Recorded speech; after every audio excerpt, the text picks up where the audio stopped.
All right. So am I okay to get started, Dawn? You don't need to do any all right, perfect. Yep, you are all Um, good to go. awesome. Everybody, thank you so much for being here. I want you to feel free to be as interactive as you want. You can post in the chat, you can unmute and talk. In fact, I would definitely love it if you do, but you don't have to. Cameras are allowed to be on, but they can also be off. I teach undergrads, so I'm used to having classrooms be a little rowdy sometimes, especially like the closer we get to spring and summer break. It does not phase me. I can see the Zoom chat even after I go into sharing my slides. I won't be able to keep up with the Discord questions. However, Dawn is going to monitor the Discord. And so if you want to post in Discord any questions, you can. But I would definitely love it if you would use the Zoom chat for this because then I can see in real time what you're all talking about. To give a little brief introduction of who I am a flash fiction addict. When I went into my doctoral program, I just realized I could not work on any novel anymore. It was just too much. I am someone who deals with ADHD and depression, and sometimes really long works just don't work for me.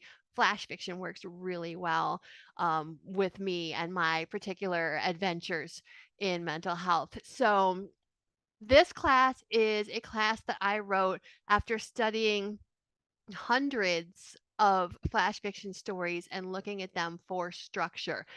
Not every flash fiction story has structure. Flash fiction just has to have movement.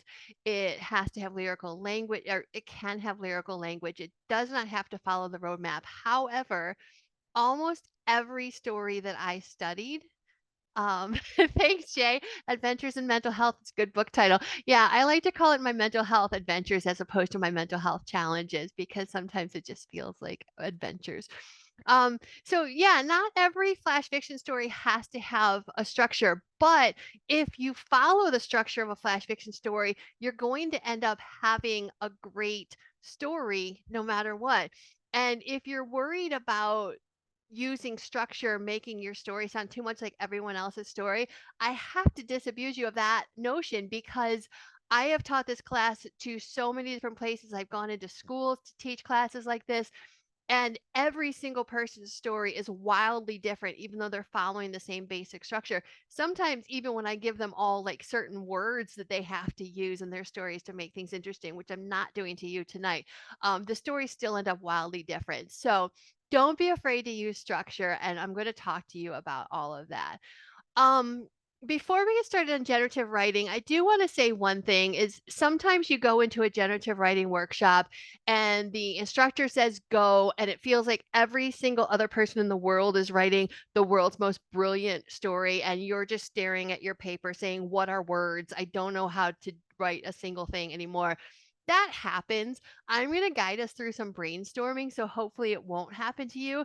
But if it does, it's okay. Sometimes the soul energy isn't there to write a story. When we're doing the generative writing, if you're unsure what to write and the brainstorming isn't helping, you can just write like 5 minutes worth of, I can't believe Finn is making me do this. This is so horrible, until you maybe get into something else that will turn into a story. I'm not afraid to be, like the butt of your ire when it comes to writing a story. So flash fiction is essentially any story under 1,000 words. Some websites will say under 1,500. I'm a purist. I think if you go above 1,000, you're veering into short story territory. I like flash fiction under 1,000. I'm also a really big fan of flash fiction under 500. Why is it important? First of all, learning flash fiction, it's kind of like a football player who goes and takes ballet or yoga. You're using different muscles, but you're developing muscles that will help you in any writing, memoir writing, or writing a novel, or writing fiction. Any kind of flash fiction writing that you do helps you learn brevity and character description. It helps you learn how to write lyrical language, how to condense your stories so that you're putting the most important words on the page. It also can lead to a lot of writing success. One of the things that I found was once I had been writing flash fiction for a year or two, I ended up being approached by an independent publisher who wanted to do a collection of my flash fiction stories. And so I just put out through Off Topic Publishing my book, The Price of Cookies, which is all flash fiction stories that are interconnected because they all take place in the same small village, dedicated to my cat, Lord Gordo the Magnificent. So, flash fiction can be important for a career as well. So before we get started with following the roadmap and doing structure, first of all, if you have any questions or any comments or anything at all throughout this, please post in Zoom and I will be happy to answer it. You're also allowed to unmute and yell out. I don't have a problem with that at all. But for now, I'm going to give everybody just 3 minutes to do this quick and easy generative writing. And I would like you to list all the boring chores you can think of right now. And in about a minute and a half, I will switch you over to things that you worry about. I promise this is going to be relevant. So, starting right now, make a list of every boring chore, cutting your toenails, cleaning the kitty litter, anything like that that you can think of. Feel free to switch now to writing things that you worry about or things that people worry about in general. And this could be huge, like global climate disaster, or it could be small, like that boil on your butt that you can't just like take care of. Anything that you can think of things that a person worries about. All right. And after you've made some lists of things you worry about, just write down a few names. And I'm only going to give you like 30 seconds for this. I do this because sometimes when we do generative writing, people get stuck on the name and then they spend the entire 5 minutes trying to think of a great character name. I always say, like, put it fill, as in fill this in later if you can't think of something good. But, you know, like you could use Rumpelstiltskin, or I've heard like Finn is a really good name, like whatever works for you. Just write down a few names. All right. So hold on to that list. It is going to be relevant, but I'm going to move on to something else first. I want to talk a little bit about conflict. I know that this is a class about structure, but conflict is really important when you're going into your story. All right. All right. I appreciate all the people laughing in the chat too. You're all my favorites too. I don't want anyone to feel left out for sure.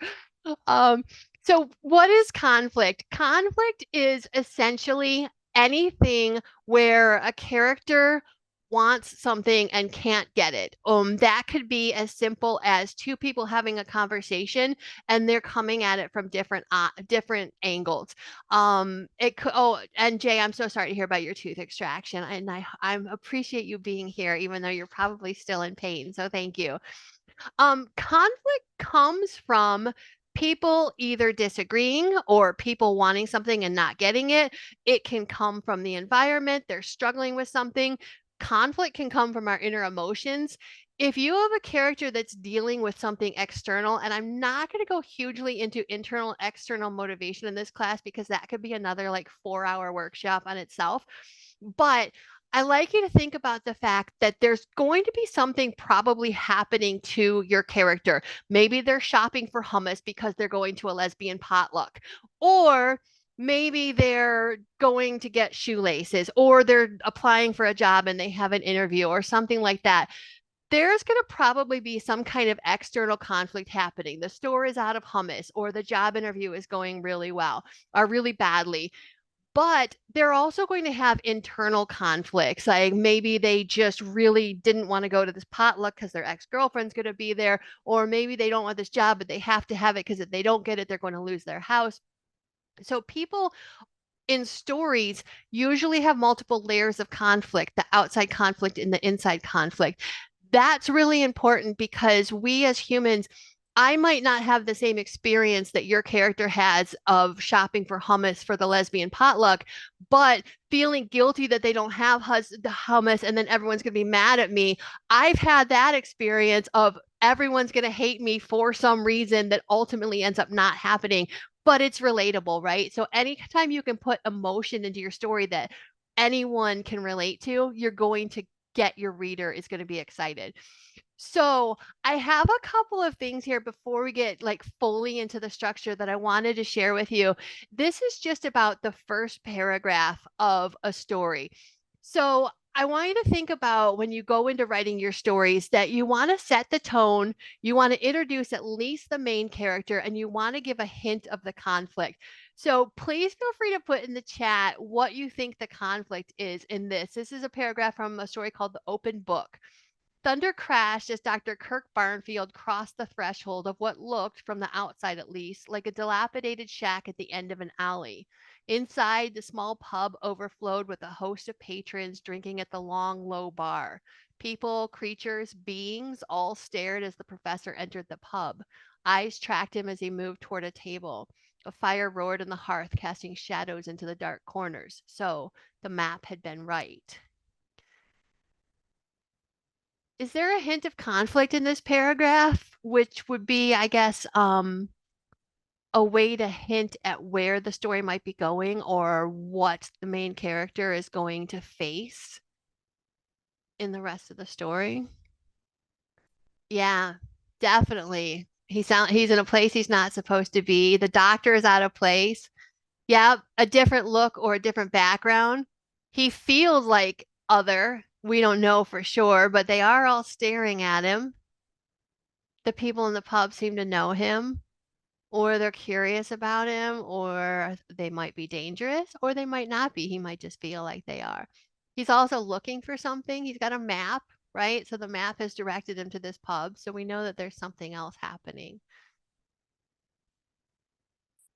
Is the conflict related to him finding something he hoped he was wrong about? Absolutely could be. That's a great question. Yeah, absolutely could be that for sure. He has a map, right? And he's thinking that maybe he didn't want that. So that map had been right, kind of gives that impression that, oh, he had been hoping that he wouldn't find what he ended up finding. So that's what we're gonna do in these stories. In this one, in the principal's office, Pete sat in the main office staring at the principal's closed door. He knew his mother was in there because the familiar scent of her drugstore perfume still hung in the air. Pete could feel the secretary's eyes on him, feel her fake sympathy. Lost his father, he overheard her say to the teacher standing near her desk. There's two different kinds of conflict in this paragraph, and I'm curious as to what you all think the conflict might be in this. Specifically, yeah, Pete seeing the principal. I don't know about the rest of you, but I never once got called to the principal's office where I wasn't in trouble for something. Like they didn't call me in there just to tell me what a great job I was doing in class or anything like that. The way he feels about people feeling sorry for him. Yeah, absolutely. And his dad died. Exactly. Exactly. So that is the dad dying can be both an external conflict, it's something that happened to him, but it can also cause the internal conflict, which is the feeling, the guilt or the anger or whatever it is that's bringing him to the principal's office. External conflict is probably whatever brought him to the principal's office. And here, as Dawn says, there's the question of his mom is talking to the principal. Is it because of the death or is it because of something else? Right, exactly. So we know that there's something going on. We know he's either in trouble or his mom's there to talk about the father. We know that Pete is feeling kind of othered and scared, and he's about to go into the principal's. You might not have ever had to go to the principal before. You've probably had a feeling of anticipating trouble and knowing something's coming or dealing with grief. Again, the universal feelings that will bring people into your stories. So I chose those two examples because I wanted like the kind of goofy one, which was like the fantasy of the guy in the pub, but then also kind of this more contemporary, sad type story for the second one. So I would love if you would put in the chat for some more generative writing a list of things that a character can want. This could be anything. Like maybe they want to solve a mystery, or maybe they want to date that person from their class, or maybe they want to get hummus for the lesbian potluck. Like there's anything that you think a person can want. I'd love it if you would put it in the chat. This will be directly related to your stories. I 100% promise. Cake. Yeah. I would not mind. You're the second person today that has told me they wish they had a piece of cake, which is really odd because I don't think that an invitation to the lesbian Pizza, a dog, absolutely. A pint of dark chocolate gelato. All right, so everyone's got food on their minds right now, which is fine. You can absolutely write a story. Exactly, Ash. That's what I was thinking. More firewood. Okay, so they want more firewood. Are they in a survivalist situation? Are they maybe like in the middle of winter and the stove's about to run out? Like, absolutely. Wanting a normal life. That is definitely an internal conflict for sure. They want intimacy or deep connections. Yeah, fantastic. By the way, Carrot, that is like the absolute best name. I love it. More books for your TBR. I want no one to recommend any books to me ever again for the rest of my life, and then I will finish my TBR maybe before I die if I live until I'm 217. So, you all have a list of things that people can want. Now, thinking about those things that they want, what are some reasons that a person can't get a thing that they want? Why can't Jay get more books for the TBR? Why can't Carrot's character get intimacy or deep connection? Why can't they get firewood? Why can't they get pizza, cake, or gelato, or an invitation to the lesbian potluck? Lack of money. Another one of those universal themes, right? So many of us have dealt with that. Their husband is taking too long to build a woodshed. Yeah, got to get on that before the snow flies, right? The store is out of gelato. Yeah, that's a tragedy. Like, got a supply chain issue right there. Oh, yeah. I think I would still invite you to my potluck if you brought weird asparagus hummus that no one liked, but I would probably tell you not to bother bringing anything that time. Yeah, so they don't get to go to the lesbian potluck because they forgot the hummus last time or brought a weird asparagus no one liked. They're renting a house and they can't have a dog. They're gluten intolerant. They have allergies. Nice. Literally just wrote that down. Perfect. All right. So I want to say you can make a story out of anything. And when we say that you can take the simplest thing and make a story about it, you can literally write a story about somebody who wants to pluck a flower and is having an internal crisis about whether or not they should pluck the flower because they should just let it grow because it's so beautiful there in the earth. And yet they really want to pluck it to bring it to their partner. So you can write a story about anything as long as you have someone who's conflicted in their emotions for some reason.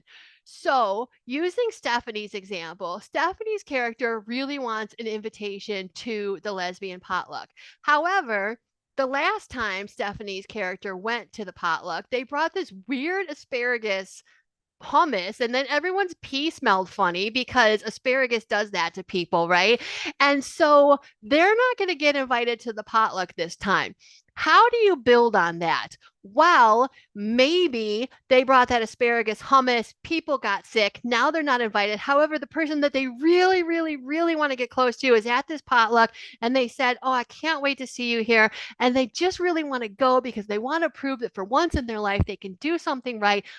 The story goes from being simple to being complex when you give the characters the emotions. So I'm gonna give like get the elves. Yes. So I'm gonna give you a little bit of generative writing here, and this is just like the warm up before we get into structure. So I'd like you to write, and it can be based on any of the stuff we already talked about. It can be the wanting to get something and not being able to get it. Or if that's not feeling right for you, you can start with person did this boring chore while worrying about this from your list earlier. That automatically gives the character an external action and an internal conflict because they're worrying about something. So I'm just going to give everyone like 5 minutes to write a scene based on one of the generative prompts that we did. And we'll start right now and I'll stop talking for 5 whole minutes. All right, if you would consider wrapping up the sentence that you're on right now. I know sometimes it could be hard to leave a generative writing prompt, and that's okay. If you want to just ignore me for the rest of the night and work on your story, that would be absolutely fine. I would love it if you would put in the chat what you chose to write about, whether it was a boring chore and something the person was worrying about, or whether it was someone was trying to get something they wanted and couldn't, and if so, what it was they were trying to get. Cake is a valid answer, except for that now I really want cake and I just don't have any. So it's very distressing. Laundry. But so they were doing laundry. What were they? Were they worrying about something while doing laundry, or were they like trying to get laundry done and could not because someone was harassing them or making life difficult? All right, I'm gonna give a couple more. Oh, they couldn't do laundry because of their mental health. They were focused on the pile that needed to be done. Yeah, tell my story. I got you on that one. All right. Anyone else want to put what you did? A little girl called Emma who was trying to swipe candy, but the shopkeeper was watching. Oh, I like that. I like that. That is so universal too, right? Jocelyn trying to find gluten-free eclairs in an unfamiliar grocery store while thinking about a terrible client interaction at work that she has to deal with. There's nothing wrong with creative nonfiction. I hope that you successfully find gluten-free eclairs. That also sounds real. Everyone's obsessed with food tonight. I'm like, thank goodness I just ate dinner because now I think eclair sounds really wonderful. All right. So we've only been here for just over half an hour and everyone has at least like the start of a story. That's pretty amazing. Now we're going to go into writing like a whole story and I'm going to give you a little more time. We're going to take it in brief sections and I'll show you what I mean in a second. Kay was making the bed while ruminating over a chance encounter with someone who he finally could click with, but most likely wouldn't see again. Yeah, fantastic space for some internal conflict there. Absolutely. So one of the things I love about the boring chores and worrying about something thing is it just automatically gives you an into a story. You have a first sentence. I find a lot of flash fiction stories start with character's name, action, emotion. That can be a great way to start a story. Now, when we get into structure, you're going to want, I think, to focus on the character because the character is so important to your story. All the stuff we talked about, the internal and external conflict, their flaws and their attributes, that motivation, conflict again, because it's so important. All of that comes from character. So I'm only going to give you just a couple of minutes for this. You already have the character's name. I want you to think about answering these questions. If you can only get to a couple of them, think about what the character keeps secret and who they keep it secret from. That can be a really important thing when you're getting into your writing. I'm just going to give like 2 minutes for this so we have time to do like our whole structure thing. And while you're writing, I do want to say if you want to take a screenshot of this, you're more than welcome to do that. I find that these questions are a great way into the character's psyche, no matter what you're writing. All right, if you would consider wrapping up whichever one you're on now. The reason I picked these questions specifically is because all of this dives into character want, character motivation. If someone has a secret and they're trying to keep it from somebody, you automatically have a story because whatever that character is trying to keep secret becomes your story. If they have something they're ashamed of, it becomes a story. I did this workshop once with some people, and one of the participants said that they were ashamed of a time that they wet their pants in second grade. And they're like my age, right? So I was like, but that was second grade. And they're like, they still carry that when they think about it. They get that like burning sensation when when you're feeling shame about something. And they ended up writing a story where it was all wrapped up with these feelings they have about their aging parent who is starting to like lose bladder control and all of that. And so it became something really huge. It also is something that is universal. almost everyone has shame about something, right? Some anxiety about something, even though if you tell other people, they're like, "That you shouldn't be ashamed of that." We still feel it. So shame is something that can really connect with your reader. So you're armed now to write an incredible story. You have the possibility of the boring chores and the worry. You have the things people want, and you have this list of things that you can dive into with your character. Now, I want to think about the structure of flash fiction. I'm going to go over this a little bit more in depth. This is a chart that I made. That's my website underneath, which is finburnett.com. If you want this chart, just contact me through my website and I'm happy to send it to you.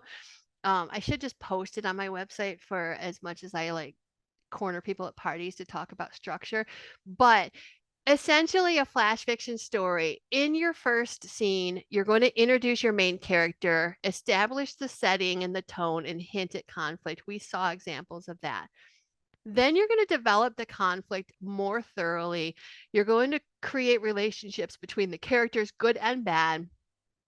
And then your character is going to try to fix things, and then they're going to fail because people do stupid things when they're trying to save themselves from something. Your character is going to do something, they're going to fail. In a novel, this is basically what you'd consider rising action. You have the character is trying to get the thing, the action rises and rises and rises. In a flash fiction story, you don't have time for all of that. So you're going to give your character one attempt to solve the conflict and one fail. And then in the fourth part, your character is going to make the final attempt to solve the conflict. And then you, as the author, you get to decide if they succeed or if they fail forever.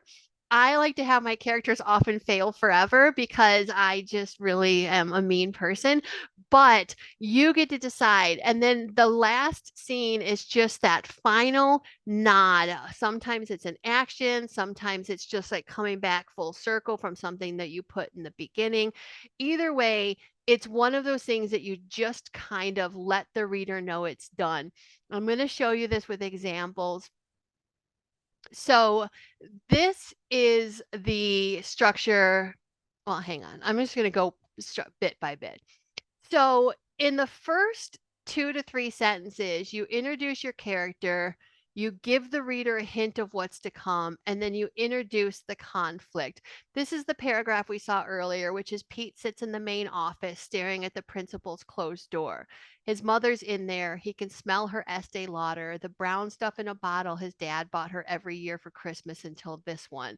The secretary stares at him, faint sympathy in her tight-lipped smile. Lost his father, she whispers to a teacher. So you're going to be doing this with your new story. And I'd like you to do this right now. I'm going to give you 4 minutes. Just focus on your first paragraph only, 2 to 3, possibly 4 to 5 sentences, but really focus on introducing your character and giving the reader a hint of what's to come. And we'll start right now. All right. Hopefully, you've got your first paragraph done and you've introduced your character, you've set the scene, and you've introduced a hint of the conflict. So, in your second paragraph, this will also be 2 to 3, maybe 4 or 5, depending on how long your story is going to be. I did this with a friend of mine who writes historically 150,000 word novels like every single time, and I challenged her to write a flash fiction. Her flash fiction ended up being like 2,500 words using this, which is developed for 500 words. So there's not really like a right or wrong, but if you follow the 2 to 3, maybe 4 sentences, you'll probably end up with about a 500 word story. In this part, you're going to deepen the conflict. You're going to give some character development here. And you might try to hint at what the internal conflict is too. In mine, I did the principal's door opens and Mr. Farber motions Pete into the room. His mother's disappointed eyes track over and past him. Her frown makes the wrinkles on her face stand out, and he wants to crawl into her lap. But instead, he faces Mr. Farber, who says, "Why did you hit John Culligan?" So the conflict's been deepened because we know that he's been fighting. We know he's in trouble. And then internal conflict, we know his mother is disappointed with him, and that makes him sad. So think about how you're going to develop your character in these next 2 to 3 or 4 sentences. And in this one, I'm going to give you another 4 minutes to just focus on this section of deepening the conflict and deepening the relationships. And we'll start right now. All right, feel free to keep writing. You still have a couple minutes here, but I'm going to answer Sabrina's question.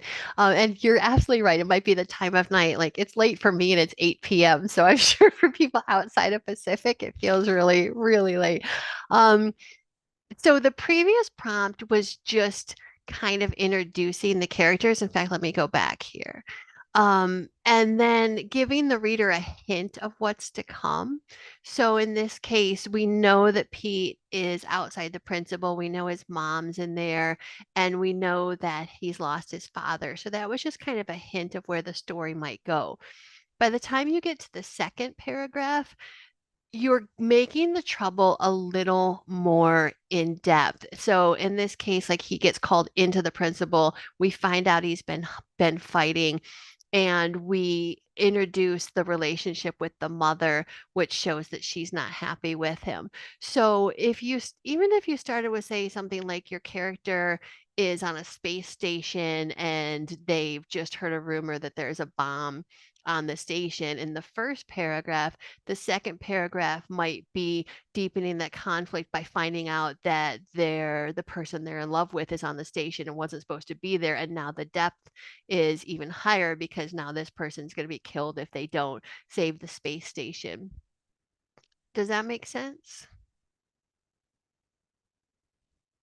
Oh, perfect. All right, so I'm going to give everybody about 30 more seconds on this one.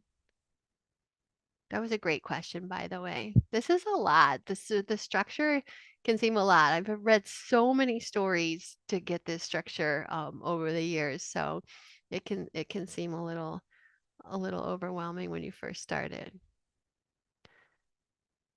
All right. Does everybody feel ready to go into the next section at this point? So I want to say that we have 3 more sections after this. The next 2 are going to be the biggest sections. They're the ones where the most action's going to happen. So think about how this next section that I'm about to show you will lead into the meat and potatoes section. This one is the one where you might give your character an attempt at solving the conflict and a failure. So, in the example of the space station one, the person might think they found the bomb and they go racing through at the last minute and get into the hangar, or they get their beloved off the space station, or something happens, and then boom, they find out that whatever they were trying to do doesn't work. This can also be subtle. In the example that I wrote, it wasn't me, Pete says, it was Mr. Potato Head. The toy in question sits on Mr. Farber's desk, a smear of John Colligan's blood across the dented pink nose. Mom, Pete says, it wasn't me. He wants her to look at him, acknowledge him. Her eyes meet his for a moment, but they're far away, not with him. Never with him. Mr. Potato Head glares at him from the principal's desk. So, is this an attempt to solve the problem? Yeah, in a young person, stupid way of like trying to blame it on a toy. Absolutely. What I did here was I tried to show more of the internal conflict, which is that the mom is not connecting with the son because she's dealing with her own grief. If you're in the space station, as I said, it might be where the character is trying to find a way, or they think they found the person that planted the bomb, and then that person ends up being ejected from the space station or something. Now they're really screwed and they have to find another way to save the space station. This is the first of your 2 biggest paragraphs. So I'm going to give you 5 minutes to work on this section, and we'll start right now. And if you have any questions, please feel free to put them in the chat. All right, if you could consider wrapping up the sentence that you're on right now. So, you've introduced your characters, you've given a hint of the plot, you've developed the plot conflict further. You've now given your character an attempt and a failure at solving the plot or solving the conflict. Now you're going to do the meat and potatoes of the story. This is going to be the part of the story. This is essentially the end. The only thing that comes up after this is just a little bit of wrap up.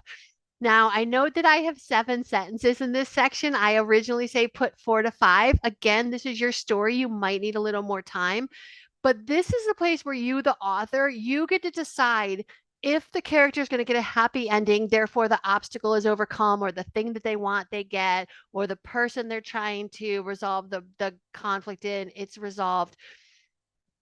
It's either going to be fixed or it's not. You make the decision. In flash fiction, I think it's okay to leave people with questions and to not hand them everything. So in mine, I have expel me, Pete wants to say, but he sits silently. He wants his mom to throw away Mr. Potato Head, pick him up like he's a baby again, take him home, and make everything better. Mr. Farber hands a business card across the desk to Pete's mom. We don't want to punish him, he says, but you need to get him some help. He reaches across the desk and pats Pete's hand. His face is compassionate, but Pete knows his mother will never take him to counseling. It's easier for her to stay trapped in her own pain than it is to deal with Pete's. So I decided that Pete wasn't going to do anything else to try to get his mother's love or to try to get out of trouble with the principal. He just sits silently and wishes for things. And that's how he's trying to resolve it, which, as you can see, sitting silently and wishing for stuff doesn't get you a resolution. But that was my decision. You get to make the decision in this one. And so this is going to be your gift to the reader. Whatever you do in this one is what's your character is going to end up with. And then the last paragraph is just going to be kind of wrapping up like an epilogue almost. So think about this being the major part of your story. And this one, again, I'm going to give you 5 minutes for. Does that all make sense? I'm seeing a nod. All right. So 5 minutes starting now. All right. If you would wrap up the sentence you're on now, if nothing else comes out of this workshop today, I think that we at least have some people that are going to be writing books about potato head killers and Tater Tots Revenge, which I do think that would make a great movie. So we'll start working on. We should do maybe next year on WriteHive. We'll do a collaborative screenplay about the Tater Tots Revenge. All right. So you have written the biggest part of your story. You, as the author, decided to either give your character a resolution or to not. The last thing to do is just kind of wrap it up. You could feasibly end here. Like I could feasibly end with it's easier for her to stay trapped in her own pain than it is to deal with Pete's. But I like to end with an action, something definitive that tells the reader, I'm done now. You're not getting any more, even though you're walking away unhappy because I didn't give you a happy ending. I'm done. Even if you give them a happy ending, some kind of thing that's just a definitive last couple of sentences that just wraps it all up and says, we're done here. In my case, I did. Pete's mother stands and Mr. Farber ushers her out of the office. As Pete stands to follow, Mr. Potato Head catches his eye. They stare at each other for a moment. Pete reaches out to grab Mr. Potato Head and hurls him through the office window.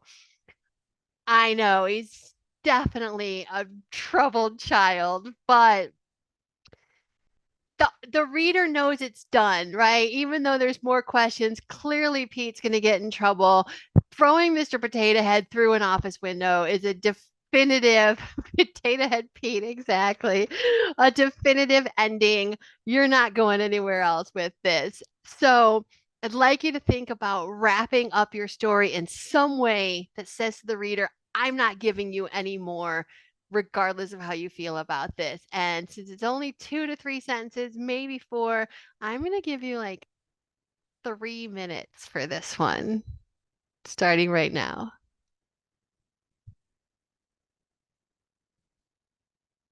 All right. If you would consider wrapping up the sentence that you're on now. And I'm curious, as to how that went. You can put it in the chat or you can talk out loud. Did you get a story out of that? Or at least the start of a story? By the way, Jay, thank you for allowing me to indulge my dad jokes this evening. I'm quite a fan. Oh, Stephanie, thanks. I'm so glad. I'm glad.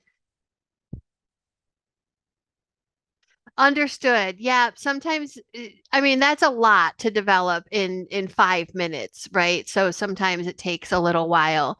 Absolutely. But at least you have the start of it, right? Does anybody have any questions? I know we wrapped up a little bit early, but I think that's okay. Oh, nice. I'm glad. Fantastic. Oh, I love poets. I definitely am not a poet. In fact, I have this book of poetry on my desk called Glass Half Full of Poetry by Miranda Krogstad. And I was just thinking about this and pulled it out because she is like the quintessential opposite of me in that all my stories are really depressing and all of her poems are really happy making. And it makes me really happy in my heart to read this. So you were happy with your ending. Awesome. Nice, nice, nice. I'm so happy about that, Julie. That's fantastic. Kara, you came up with a nice story. Otherwise thought nice. So cool. Oh yeah, Jay, that's okay. That's all right. Dark stories are good too. I'm a fan of all different kinds of stories. I do this class called Promptapalooza where we just do funny prompts the entire time for like 3 hours and everyone comes out. And we ended up writing obsessive stories about Ryan Reynolds' dirty socks last time. I mean, it's like so weird where these things go because of the participants, but everyone always ends up writing funny for some reason, even when if they normally write like sad literary contemporary or genre fiction of, science fiction or anything, like we all end up writing funny. So I think playing with funny is a fantastic thing to do at a writing workshop. Awesome.